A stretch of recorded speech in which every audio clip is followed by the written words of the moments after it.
Okay, so the barbell back squat is definitely more of a quad focused movement, but I still wanted to incorporate this into your glute building program because squats do have a place in every well-rounded program.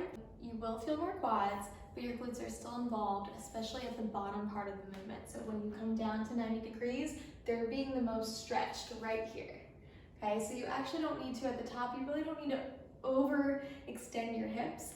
That's not doing anything helpful. It's probably doing more harm than good. So if you see those influencers that like come up and really squeeze, really hyperextend, don't feel like you have to do that. Make sure before you get under a barbell that you do master a squat, just body weight. So your feet can be anywhere from, a narrow stance to maybe a little bit wider hip width, or even a little bit wider than that.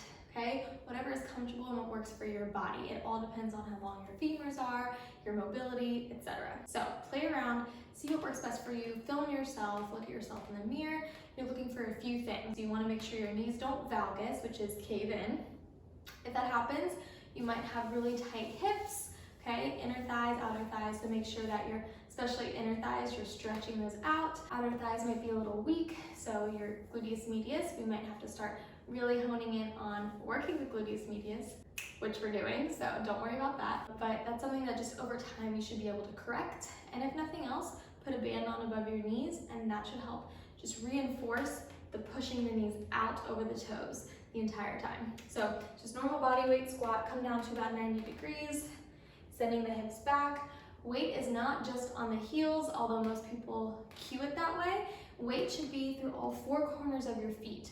You're grounding down through your pinky toes, your big toes, and all sides of your heels. So you're not just up on the heels, toes are not up.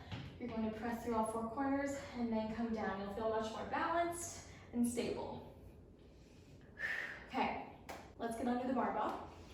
You're going to make sure that you're locking into the barbell and not facing away from the rack, because then when you go to rack it, it's going to be really hard to see if you're even going to put your bar in the right spot. So make sure that you're facing the rack.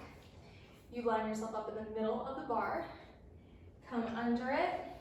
You can do a high bar or a low bar position, but I always say beginners should start in a high bar position versus low bar. You can have a pad on here for your neck if it hurts. You want to start by pulling the bar down into your back. So use your back muscles. It's not just hanging out here, you're pulling it down. Feet can be wherever's comfortable for you. I like my toes slightly out. And then you're just gonna drop down. You inhale as you come down, exhale as you come up.